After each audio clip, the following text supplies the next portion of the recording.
A dorm on campus receives a new name. Faculty shed light on tuition. And baseball starts the season undefeated. Thank you for tuning into today's webcast. I'm Andy Caruso. The dorm that stirred up controversy on ECU's campus now has a new name. Board of Trustee members voted Friday to change the name to Legacy Hall. The dorm was originally named for former North Carolina Governor Charles B. Aycock, a known supporter of segregation.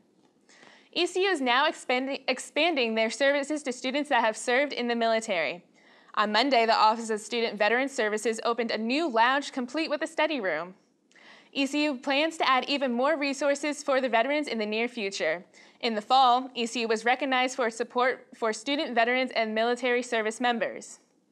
A virus that began in South America has made its way to North Carolina. The Department of Health and Human Services reported that a resident who recently traveled outside of the country is confirmed to have the virus. Officials say the infected person was in a country where the virus is active.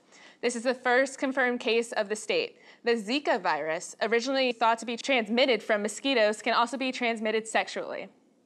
Our health correspondent, Anna Parrish, is in the studio with more on sexual health in Pitt County. Anna?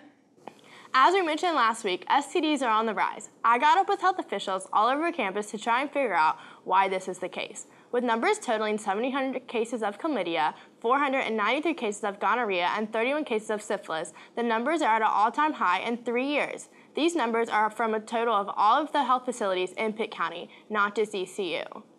Ellen Goldberg with Student Health said the number of people getting tested in general is also increasing, which is what health providers want to see.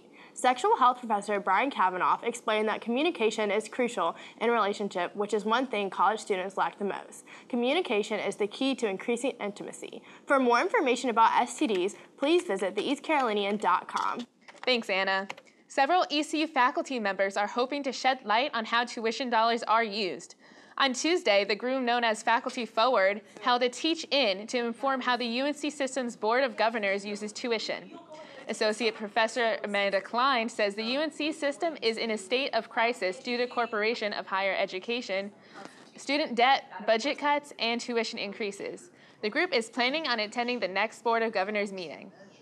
We have some good news for those following the story of Lily, the dog left abandoned with a severe injury. She now has a forever home. An older couple adopted Lily from the Rainbow Animal Rescue of North Carolina. Earlier this month, police arrested and charged 19-year-old Kavlin Jamal McLean for a cruelty to animals. ECU is getting ready for this weekend's Civility Summit. Its mission is to engage in dialogues, building coalitions, and enacting change. Co-founder of the Black Lives Matter movement, Opal Tometi, is the keynote speaker. Those in attendance will break out into sessions discussing race relation, gender, privilege, status, and more. The event will begin at 12:30 on Saturday afternoon. Carlin Legg is in the studio today with the scoop on a trendy way to get fit. Carlin? The Fitbit, an elastic wristband that tracks your fitness, is a trendy way students are getting fit. The on-the-go accessory comes in many different colors and ranges from $60 to $200 in price, depending on the needs of the wearer. The Fitbit tracks your exercise, diet, and even sleep patterns so users can easily keep track of their progress. For more information, visit theeastcarolinian.com. In other technology news, Samsung has released teasers of new Galaxy phones to debut in 2016. The Galaxy S7 and S7 Edge step up to the plate to compete with Apple products on display and camera quality. For more details, visit www.samsung.com/US. The upcoming events for the next few days bring a mixture of music and culture. Friday evening, dance rock band The Limits will be at Tiebreaker Sports Bar and Grill, and the Michael Buck Band brings guest artist Jordan Gray to Buccaneer Music Hall. Battle of the DJs is also Friday night at the Black & Kraken, where cash prizes will be given to the winning DJs. Saturday, Silo Joe will have their one-year anniversary show with the Odyssey at Crossbones Tavern, and Rebecca Todd will take over Christie's Europub. Sunday is a culture-filled afternoon with the Pirate Roz and She's the First hosting an Indian dance class at Mendenhall Student Center. The 6th annual Heat to Defeat ALS Chili Cook-Off is also Sunday afternoon at Christie's Europub. For a full list of events, visit theeastcarolinian.com. Kai, how are things going in the ECU sports world? This will be our last show on Black History Month, so we must go out with a big bang. No black journalist may have been more important than Marcus Garvey. Garvey was a journalist, a publisher, a businessman, and a political leader who pushed black nationalism and Pan-Africanism. Thank you, Marcus Garvey, and all of the pioneers for this opportunity to shine. Speaking of shine, that's what the men's swimming and diving team did last weekend. The men's team went back-to-back like Kobe in 2010. Also, head coach Rich Kobe got his AAC Coach of the Year.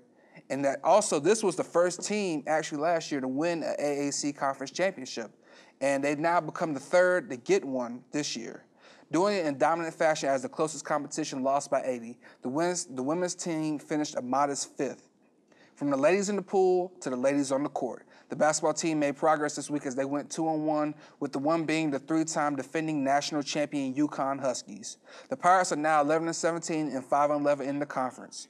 With Memphis coming up this Saturday and SMU coming in Minges for senior night, the Pirates now have a chance to move up to a better position for the conference tournament. The other basketball team, the men's team, went 500 this week.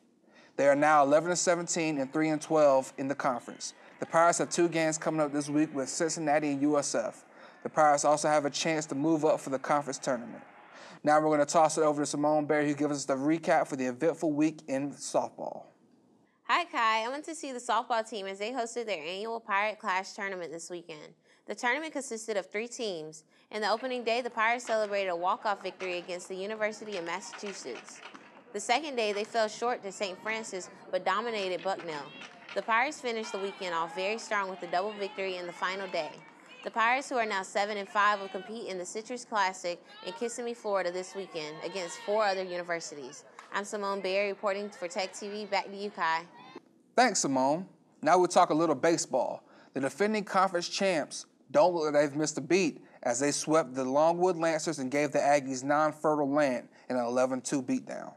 The Pirates now head to see the defending champion Virginia Cavaliers this weekend and will welcome in Elon on Wednesday. Keep up with the EastCarolinian.com and newspaper for all updates on ECU sports. We want to thank you for checking out today's show. Our shows will be posted every Friday morning at the EastCarolinian.com. For all updates between shows, visit Tuesdays and Thursdays newspapers and also online. We will see you next week.